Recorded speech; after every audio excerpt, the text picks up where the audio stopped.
Greetings and salutations, viewers. Welcome to another episode of Game Break.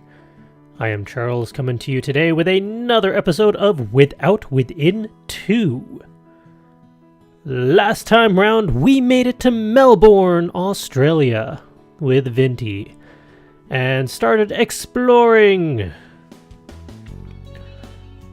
And I believe we left off on the tippy top of a tower, hopefully getting to meet other calligraphers. And I don't know, maybe making some friends, maybe getting some tips, maybe showing off. Let's find out, shall we?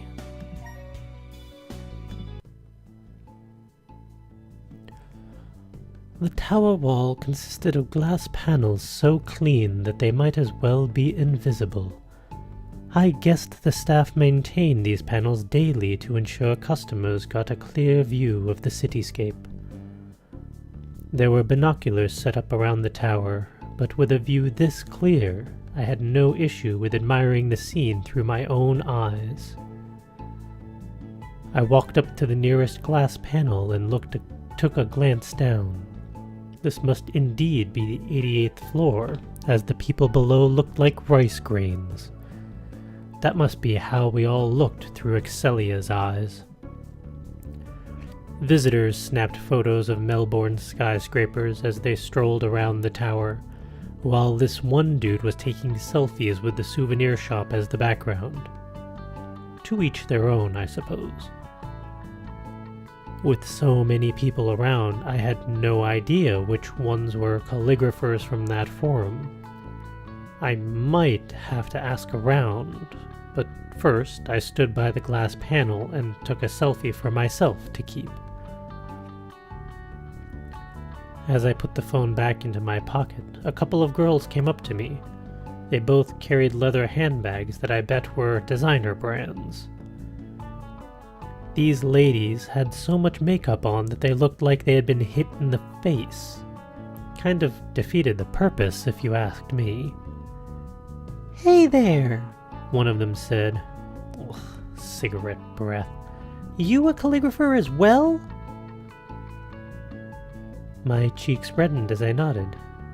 You know, just as a hobby. I always blurted out those same words whenever people brought up the topic.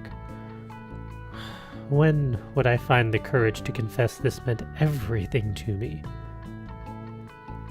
One of the girls looked around. "No sign of Excelia, just as I expected. We wasted our time trying to invite her." The other lady shrugged. "She never responds to emails. What makes you think the Queen of Calligraphy would show up in person just to meet ants like us?" I could almost smell the hate seeping out of these two. It reeked like a skip on garbage collection day. The girl continued to rant on about Excelia.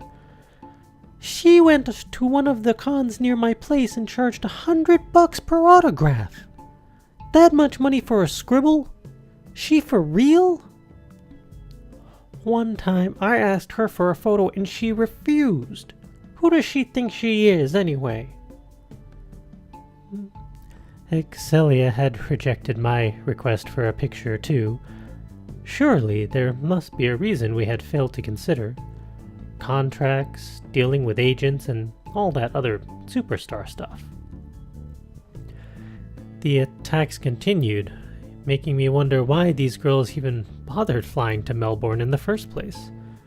Might as well stay home if they really hated their idol that much. "Excelia has rich parents, plus all of her siblings are successful as well.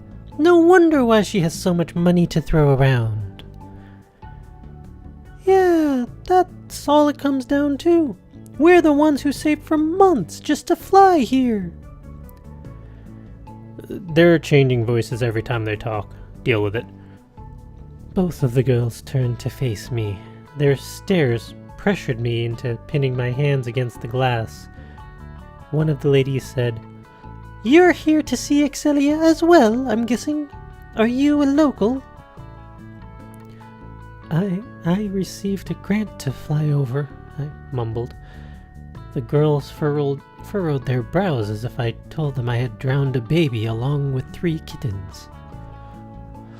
"Oh, government money, right?"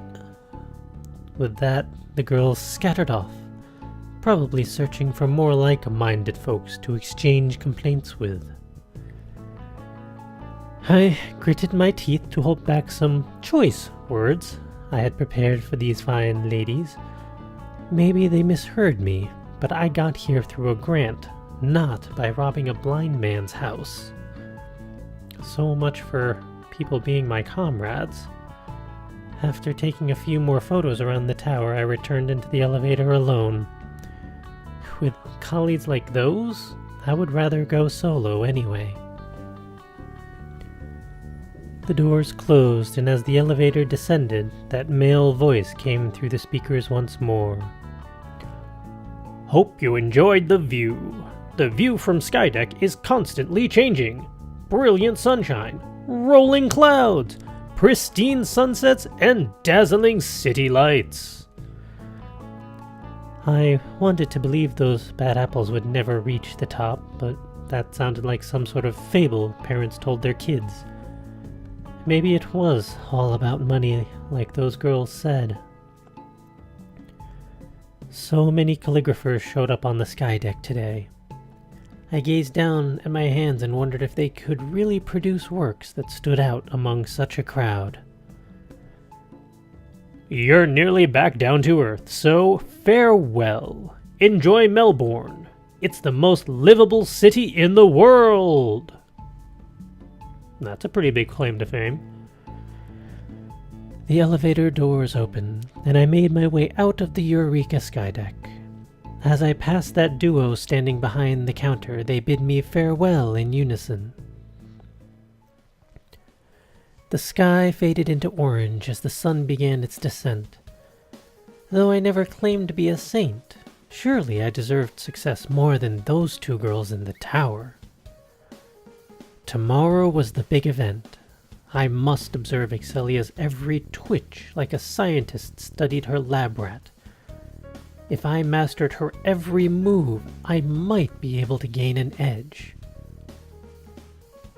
Time to head for the hotel and get some sleep.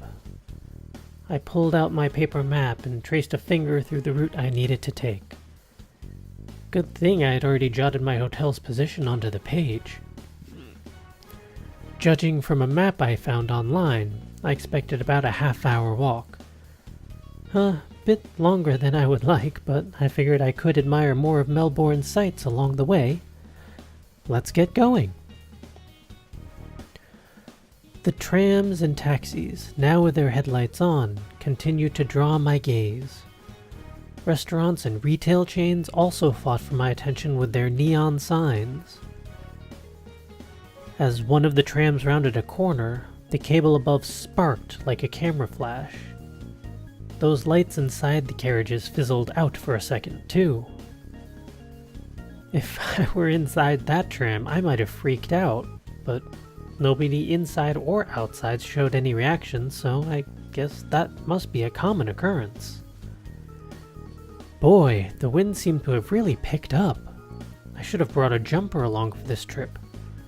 Hopefully I would reach my hotel before it got too cold. I pulled out my phone to check the time. The clock had just hit 5:30 p.m. That meant I should arrive at the hotel by around 6. The perfect time for dinner before hitting the sack. 5:45 p.m. 6 p.m. 6:30 p.m. Oh, okay, so maybe I should have given that online map a closer look. On screen, that hotel really looked like it was within walking distance. I checked my paper map to see how much farther I had to go. At this pace, it might be 8 by the time I arrived at the hotel. I sensed an urge to tear this pathetic map to bits, but I resisted, because we all knew who the real failure was. Now that I had wandered away from the city, I hardly bumped into anyone walking along these streets. Even the road had next to no traffic to speak of. I kept glancing behind me to see if a taxi might drive by. Of course, they would all disappear now that I really needed them. Traveling in a new country had thrilled me so much during the day, but under this dark sky, I realized how scary foreign places could be. Those deserted construction zones I passed hardly helped. The birds that sang throughout the day had all gone to sleep as well. A tram drove by once in a while, but I had no idea if any of them passed my destination. I should have researched properly instead of just giving that online map a passing glance. A steep bridge ahead paved way into an area shrouded in shadows. The path before me looked more like a forest than a residential. In fact, there might be no footpath for me to walk on at all. Even if there was, my shoes already felt like they had needles poking into them. I never bothered to see what the hotel's check-in hours were.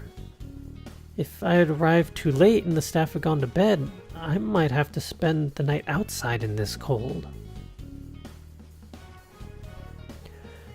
Speaking of temperature, without a jumper to wear, I might freeze at this rate. I sniffed over and over to try and keep my runny nose in check. Now that I thought about it, perhaps this map was wrong and I had been heading in the opposite direction this whole time. The possibility made my eyes water up. When would I ever do something right for a change? With a shaky hand, I pulled out my phone and made a call to hire a cab. At least I still had internet here, so I was able to look up the number.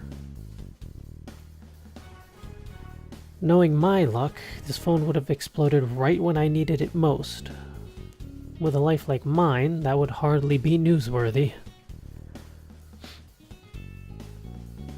As I hung up, I figured I could have done a search on the tram routes instead. That probably would have been a cheaper alternative.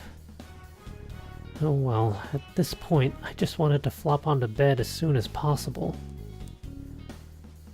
A taxi drove in my direction and slowed down as it approached me. That must be the cab I had hired. I waved my hand and the taxi pulled over by the bridge for me to climb in. After closing the door, I told the driver the address of my hotel. He nodded and drove his cab across the bridge.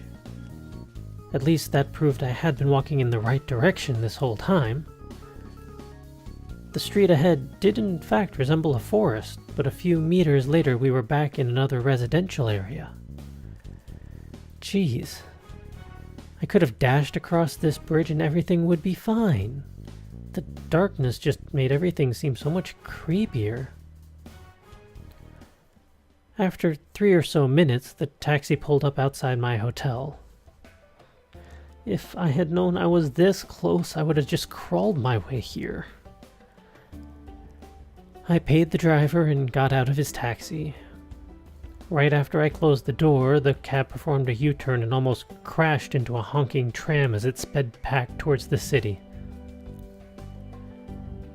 The hotel's automatic doors opened when I approached them. I stepped through and sighed in relief when I noticed the staff standing behind the counter to my left. The ceiling light shaded the lobby yellow, giving the place a royal feel. That man behind the counter wore a black suit, which certainly suited the atmosphere. Yeah. "Good evening," the man said when I walked up to the counter. "Looks like you've had a long day." I kind of walked all the way here from the city, I said. Well, that might be a lie since I caught a taxi for that last stretch, but close enough. The staff raised his brows, looking unsure whether to find me impressive or foolish. Lesson learned, sir. I definitely plan to catch a tram back into the city tomorrow. Have you got a room booked? The man asked. I nodded. My name's Vinty. After checking his computer, the staff handed me an envelope with a pass card tucked inside. Sitting below this card was a piece of paper with the number 106 printed on it. That's on the first floor, the man smiled. Would you like to use our Wi-Fi as well? I recalled asking Excelia to promote my work on social media, so tonight might be a good time to check if she had carried out my request. I nodded, and the staff issued me another slip with the Wi-Fi password written on it. After thanking the man, I strolled through another pair of automatic doors and found my way into the elevator hall. A fancy-looking vase sat on top of a wooden table in the corner. One of the elevators had an out-of-order notice tagged on its door. It was the only thing that reminded me of my apartment back home. On the other hand, I bet Excelia's house put even this hotel to shame. She probably lived alone and still had like 50 elevators. The elevator farthest from me still worked, so I walked in and let it send me up to the first floor. I might collapse without a proper meal tonight, but that trek from earlier had made me sweat quite a bit. Let me get into my room and take a shower first. Once the elevator doors opened, I stepped out and located room 106 to my right. I walked up to the door and found a scanner on the adjacent wall. This must be the place where that card comes in handy. Hey, I was new to this, so be nice. I had a rusty key for my wooden door back home. The numbers 106 glowed in blue above the scanner. Never in my life have I stayed in a place this grand. Relax, Vinty. This must be pretty standard in a lot of hotels. I tapped my card against the scanner. A green dot lit up on the panel and the door made a clicking sound. I twisted the doorknob and, as expected, felt no resistance when I pushed. See, I had this technology thing all figured out. I opened the door and stepped into the dark room. Good thing I had found some light switches on the wall to my right. After dumping my backpack onto the carpet, I flipped all the light switches on. Let there be light, I thought, but not a single bulb lit up. I flicked the switches back and forth, but the room remained dim. Come on. I marathoned my way here, and now this? Like I said, I had technology figured out, and I knew a set of broken switches when I saw one. Shaking my head, I marched back onto ground floor and confronted that staff in the lobby. None of the lights work, I said, pressing both hands against my hips. The man's smile never waned, making me sense just a tinge of guilt. You must insert your card to activate the lights. There's a slot next to the switches. Would you like me to accompany you? The staff asked. Oh, I see. My ears heated up from embarrassment. It's okay, thank you. Like I said, I used a rusty key for my wooden door back home. Never been much of a techie. I returned into room 106, and indeed there was a panel sitting next to the light switches. If I had paid more attention, I could have spared myself from this disgrace. Hey! Anyway, I slotted my card into the panel before flipping the switches again. This time, all the lights in the room flickered to life. The bed here doubled the size of my one at home. Oh boy, I foresaw a fine evening of rest tonight. In fact, everything here was twice the size of what I had back home. The bathroom, shower, and even the fridge. Wait, I sold my fridge last month to pay the rent. Never mind. It felt nice to stay in a room without all walls and cracks for a change. The wall to my left even had an art piece hanging on it. Some painting of a boat, it looked like. A pile of magazines sat on a coffee table in the corner. Beside that was a sofa worthy of being featured in a furniture store brochure. Next, I opened the fridge to see what was inside. Coke, beer, chips, and biscuits. I doubted I could afford even the snacks, let alone the alcohol. The cost could really add up if I started pulling these things out, so I refrained and closed the door. At least the toilet here was no bigger than the one I had back home.